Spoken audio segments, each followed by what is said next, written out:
నమస్తే, నేను మీ కుప్ప పద్మిని. ఇన్నాళ్ళు మీ సపోర్ట్‌ని నాకందిస్తూ, మీ ప్రేమని నాకందిస్తున్న ప్రతి ఒక్కరికి కృతజ్ఞతలు. ఇప్పుడు చూడబోతున్న ఈ వీడియో కూడా ఖచ్చితంగా మీకు ఉపయోగపడుతుంది. లైక్, షేర్ అండ్ సబ్స్క్రైబ్ చేసి మీ ఇష్టాన్ని, అలాగే మీ సపోర్ట్‌ని నాకందించండి. అలాగే ఈ వీడియో పట్ల మీ అభిప్రాయాన్ని కామెంట్ సెక్షన్‌లో కామెంట్ చేసి నాకు తెలియజేయండి. నమస్తే. Welcome to our channel. నేను పద్మిని. ప్రస్తుతంతో పాటు ప్రముఖ ఆధ్యాత్మికవేత్త, వాస్తు జ్యోతిష పండితులు శేషగిరిరావు గారు ఉన్నారు. మాట్లాడదాం. సార్ నమస్కారం అండి. నమస్తే అండి. బాగున్నారండి? బాగున్నామ్మా. మీ సమయాన్ని మాకు ఇస్తున్నందుకు చాలా చాలా కృతజ్ఞతలండి. వెల్కమ్ టు రెడ్ టీవీ భక్తి. Thank you. మన ప్రేక్షకులందరికీ కూడా ఆ భగవంతుని పరిపూర్ణ ఆయుర ఆరోగ్య అవసర్యాలను ప్రసాదించాలని కోరుకుంటున్నాను.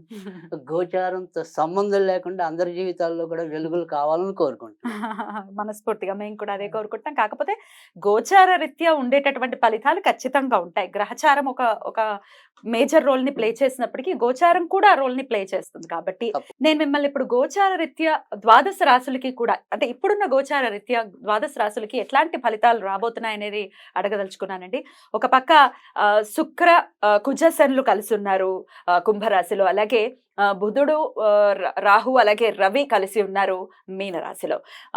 మేజర్ గ్రహాలు అంటే 6 గ్రహాలు ఇంచుమించు ఒకే దగ్గరలో ఉన్నటువంటి పరిస్థితి. ఇట్లాంటి గోచార పరిస్థితులు ఉన్నప్పుడు ద్వాదశ రాశుల మీద ఎలాంటి ఇంపాక్ట్ ని చూపిస్తుంది ఒక్కసారి మీ ద్వారా? తప్పకుండా. అంటే ఇక్కడ మనం ఏదైతే ఇప్పుడు ఈ సంయోగం అంటాం, గ్రహాల సంయోగం అనుకోండి, అది ఒక్కొక్క బిందువులో వారు ఇంకా దగ్గరగా ఉన్నప్పుడు దాని ఫలితం అనేది ఇంకో రకంగా ఉంటుంది. అయితే ఇక్కడ మనం మాట్లాడాల్సింది ఏంటంటే కనుక ప్రతి ఒక్కరి మీద ఒకే రకమైన ప్రభావం అనేది ఉంటుందా అనేది కొంతమందికి వస్తుంది. అంటే ఇప్పుడు సపోజ్ ఒక అశ్విని నక్షత్రంలో పుట్టిన వారు కొన్ని లక్షల మంది ఉంటారు. అవునండి. సో ఈ గోచారాన్ని ఎంత వాళ్ళకి కరెక్ట్ చేయాలి అనేది అందరం మనం నిరంతరం తప్పించే విధానం, ప్రశ్నార్థకమే అది ఎలా ఉంటుంది అనేది. సో ఇక్కడ ప్రత్యేకంగా మనం మాట్లాడుకోవాలంటే కనుక 3 విషయాలు ప్రతి రాశిలో కూడా మున్ముందు, అంటే సమీప ఒక 2-3 నెలల భవిష్యత్తు కనుక తీసుకుంటే కనుక కనీసం ఒక 3 నెలలు వివిధ కోణాల్లో ముఖ్యంగా వచ్చేప్పటికీ ఆరోగ్య సమస్యలు పెరుగుతాయి. ఒకటి ఎవరెవరికండి చెప్తా. సో ఆరోగ్య సమస్యలు అనేది పెరుగుతాయి. తర్వాత ఎవరైతే ఈ కొత్తగా గర్భం దాల్చి ఉంటారో, అంటే రీసెంట్ అనుకోండి, వాళ్ళకి కూడా ఒక్కోసారి గర్భస్రావ ప్రమాదాలు ఉంటాయి. తర్వాత రెండోది, ఎవరికైతే క్షణికావేశం ఉంటుందో, ఆ షార్ట్ టెంపర్తో చేసే నేర ఘోరాల సంఖ్య పెరుగుతుంది. సో అందుకని ఖచ్చితంగా ఈ 2-3 నెలలు కూడా ఏ రాశి వారైనా ఎంతో కొంత జాగ్రత్త తీసుకోవాలి. స్ట్రెస్ఫుల్ లైఫ్ ఉంటుంది 2-3 నెలలు. 2-3 నెలలు. సో అది ఎలా ఉంటుంది అనేది ఒక్కొక్క రాశిని బట్టి చెప్దాం. తప్పకుండా. ఇక నెక్స్ట్ సింహరాశి వారికి ఎలా ఉండబోతుందండి?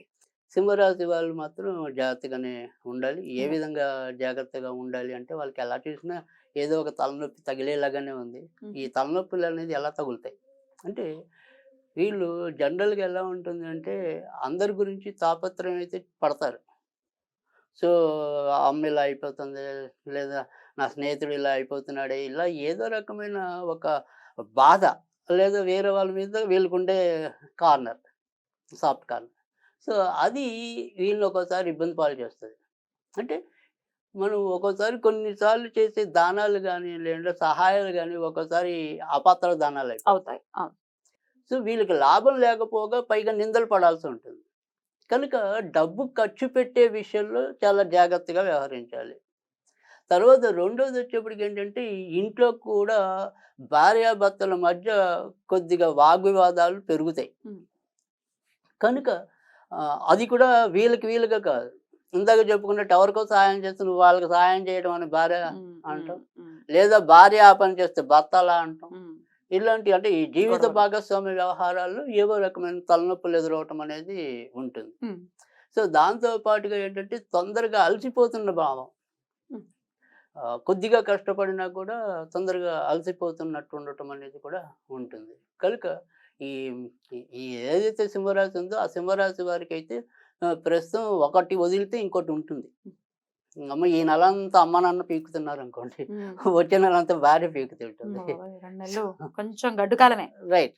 సింహరాశి వారికి మాత్రం మానసికంగా ఏదో రకమైన అలజడి ఉండటం అనేది ఉంటుంది. ఇక సింహరాశికి వచ్చే లాభం ఏదైనా ఉంది అంటే గనక ఈ సింహరాశిలో ఎవరైతే ముఖ్యంగా ఈ ఈ మఖా నక్షత్రం వాళ్ళకి తొందరగా పెళ్ళిళ్ళు అవ్వవు. హ్మ్. కానీ అలా అనుకోకుండా పెళ్ళయ్యే అవకాశాలు ఇప్పుడున్నాయి. ఓహో! ఓకే. సో, ఈ సింహరాశిలో పుట్టిన వాళ్ళకి. హ్మ్.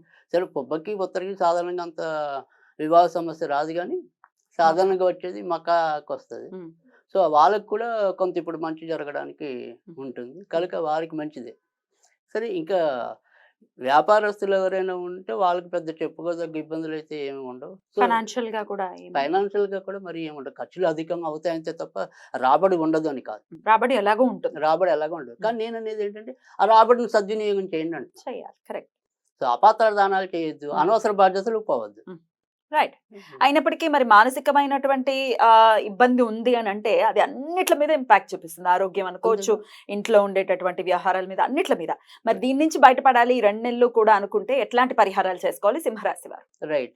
సో, ఇక్కడ వీళ్ళకొచ్చేప్పటికి ఏదైనా సరే సింహరాశికి పంచమాధిపతి మరి గురుడవుతాడు కాబట్టి, గురుడికి సంబంధించినవి చేసుకోవటం వల్ల వాళ్ళకి ఊరడింపు రావటం అనేది ఉంటుంది. అంటే ఇక్కడ గురుడికి సంబంధించింది అంటే చదువుకోగలిగితే గురు చరిత్ర పారాయణ చదవటం అనేది ఒకటి. లేదా గురువుకి సంబంధించిన అంటే ఇప్పటి రోజుల్లో షిరిడి సాయిబాబా కూడా మనం ఒక గురువుగా భావిస్తాం అనుకోండి. సరే. లేదు దత్తాత్రేయుడు అనుకోండి. లేదా ఆళ్ళు ఎవరైతే గురువు అనుకుంటున్నారో వాళ్ళు. ఈ గురువుకి సంబంధించిన ఆలయాల సందర్శన లేదా అక్కడ ఏమైనా పూజలు చేయించుకోవటం అనేది కూడా వీళ్ళకి మంచి చేస్తుంది. సరే ఇందాక నేను ఎప్పుడు కూడా 2 రకాలు చెప్తాను. ఒకటి చేసే వాళ్ళకి చేసేలాగా చెప్తాను. చేయని వాళ్ళకి చేయనట్టుగా కూడా చెప్తాను. సరే ఇక్కడ మనం ఎవరైనా చేయట్లా. ఇలా అంటే పూజలకెళ్ళేంత తీరిక లేదనుకోండి. లేదా నాకు అసలు అవి ఇష్టమే కాదనుకోండి. అలాంటి వాళ్ళు చేయవలసింది ఏంటి అంటే గనక ఎక్కడైనా దగ్గరలో రావి చెట్టు ఉంటే చాలా బ్యూటిఫుల్ గా ఎక్స్ప్లెయిన్ చేశారు. డెఫినెట్ గా ద్వాదశ రాశులకి కూడా ఈ గోచార రీత్యా వచ్చేటటువంటి ఫలితాలు ఎలా ఉంటాయి అనేది తెలియజేశారు. అలాగే రెమెడీస్ కూడా చెప్పారు, రాశి వైజ్ కూడా చెప్పారు. కాబట్టి అందరికీ కూడా ఈ 2 నెలలు చాలా బ్యూటిఫుల్ గానే వెళ్ళాలని మనస్ఫూర్తిగా తప్పకుండా అందరూ వెళ్ళాలని మనకు కూడా కోరిక అదే. తప్పకుండా మీ సమయం ఇచ్చి మాకు ప్రిడిక్షన్స్ ని తెలియజేసినందుకు చాలా చాలా కృతజ్ఞతలండి. నమస్కారం. Thank you.